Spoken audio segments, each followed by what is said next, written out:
It's going to be the Morph. Obviously, well, this is a hero that Matu is getting a lot of recently. This is really good, and it's going to be offlane Naga anyway, because the last pick Sven, it just means that the Naga is not going to be getting much farm priority. So they changed it up a little bit at the last second. Wow. Morphling. They have detection if it gets dispelled. Right now, yes, they have yeah, dust. they've got dust ready. They've got dust ready. They know Kuro's back, and there we have it. Kaka pops the dust. He will get the ignite out, and Newbee starting to close the gap. The arrow, it's on point. What a way for Newbee to start the game as they close in around KuroKy and take first blood. Newbee ready for the bounty hunter plays there with that smoke used to tell themselves where that bounty is. Don't try and move it about. It's just the fact that you know that Newbee are going to react to it. The 1v1s are fine. Like their solo laners are doing well. KP might even be dead. Oh, he's playing around with him down at the bottom. Oh, he's falling low. Mind control. Can he do this? He's got 2 stacks. He is. All right, there we go, boys and girls. 1v1 mind control. Taking down KP's Naga. I'm back up. By no means are they past the worst of the storm up here on this top lane. How's on his own, and they're actually going to send a TP across from the Timbersaw as well. Feel like they can have a chance to get this one. How throws the Stormhammer back. The Moonlight Shadow, he's going to be out of there. Fada was thinking about diving. In fact, he's going to try for it with the haste rune. He's got it. Fada comes in, finishes off the job. Fantastic rotation there from the man. Fada around in the neighborhood. Maybe they can try for a bit of action against the Nug Siren, but again, she has got the Song of the Siren, so let's see if she's able to walk it off, and indeed it looks to be the case. And she got teammates coming back in. Here we go. Song into Arrow. The timing, is it there? It is. Straight onto the Timbersaw. It's going to be a long stun, but do they have the damage to kill him? Moves in with the Star Stun in the presence of Hao. Yes, they do. They'll take down Fada, looking for more. Kaka has the dust. Eyes onto KuroKy. Moo, Chuan chasing him down. The big boys coming in from Newbee, and they'll pick themselves up a second. Managing to punish Liquid there for their presence, and indeed, as we said, it was always going to be a tricky attempt trying to take down the Naga Siren when she had the Song at her availability. That was gone down. Timberman, worth noting, you know, this is a man that certainly had it in for him at the start. Newbee, they were putting all eyes towards him to slow him down. Now at this point, coming up to the 14-minute mark, he's all but caught up and straight in onto KP. Mind control, get to the lasso. Can they bring him down in time with the adaptive strike? Yes, they can. Big kill for Liquid. And no response from Newbee in time. They're very close to being completed. Mind control and KP are just going to do what they can to delay their respective pushes in each of the safe lanes, but Song going to be popped. Maybe he was hoping to do it before the tower was taken down. Oh, the replicate's going to run out. Oh, the replicate's gone. All right, Matu, he's in a bit of trouble. Jerax is there. There is a false promise available. In fact, they just fill KP straight up. Fada's turned up. It's going to mean the Pow can't come in. Moo, heading straight over the haste rune. He's eyeing up Matuma. He needs to get some of that strength in him, and he does. Oh, they've got the sentry down as well. Forcing Moo to back up. So again, it looked to be a potential nice setup, as you said, catching Matu out without a replica. But he had the backup. Liquid, they keep him alive even without having to use the false promise. And old Kaka, he's been spotted. KuroKy's got the track out. Mind control's there to help seal the deal. And it's more gold into the pockets of Liquid as they find themselves another, sitting at 11 for 4 at 17.5 minutes in.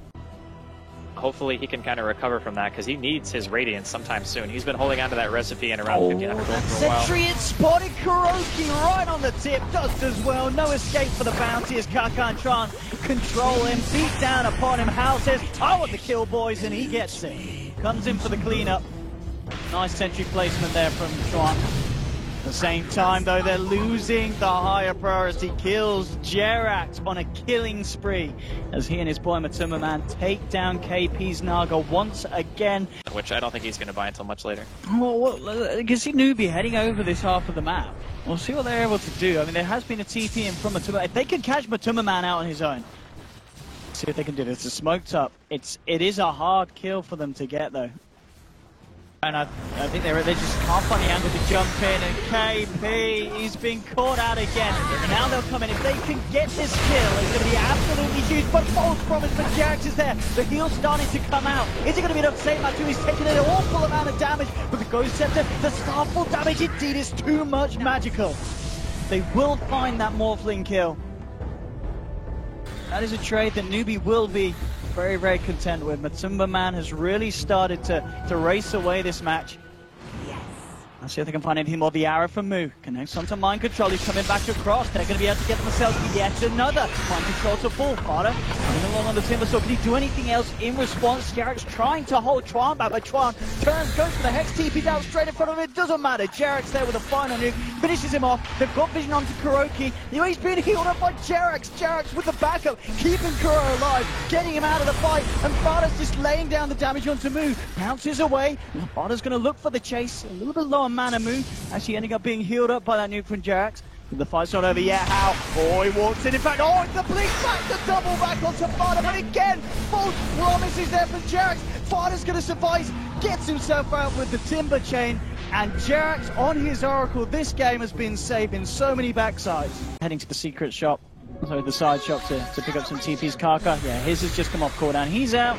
Moo, ooh, quick blink away. They know he's there though. He goes for the TP, but the flame break cancels it. Moo is in trouble.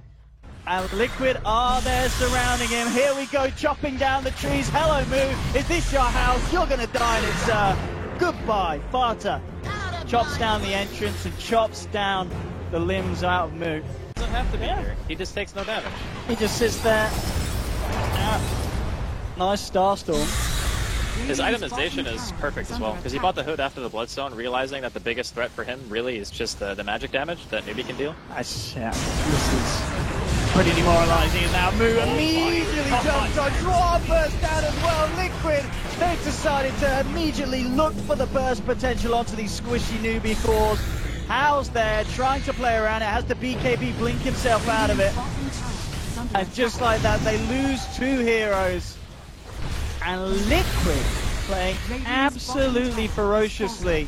And Newbie, they just can't deal with it. They're coming out, the three of them. Look at, oh, they're just jumping in. Just playing with Newbie at this stage of the game. Liquid are so far ahead. They've taken the bottom racks. They'll move towards the mid lane. Aggressive warding here from Liquid, and they're still kind of lingering around. But when your tier 3s are dead, you don't want to let the enemy team get to your base anymore. You kind of want to try to take an open fight. Try to force an engagement. But it's just so difficult because Liquid's advantage. Oh, Moo, he was there, I do promise. He really was. At one point. Liquid, they're just so quick to pounce. As soon as they see an opening, there's no dilly-dallying. Liquid is straight on top of you. And Liquid, of course, at this point, they know there's no Mirana. They know that there's no Song of the Siren. What does Newbie do? It feels like they can all just put a watchdog try and jump in onto the Timberland. Jarex immediately with a face C-deck reaction. The Timberland pops the BKB, and Jarex false promises himself. They can't even kill the Oracle. How? Trying to cut through the armor of Liquid is not going to go very well at all. Oh man. That was brutal. Well, we said at the start of this series it could be close. That there was nothing close about that at the end of the day. Liquid 20-for-7. Their first game, of course, of the group stages for both of these teams. And, well, you said it before, you know, Liquid, historically, recently, they are the ones to take down Newbie in a series, but they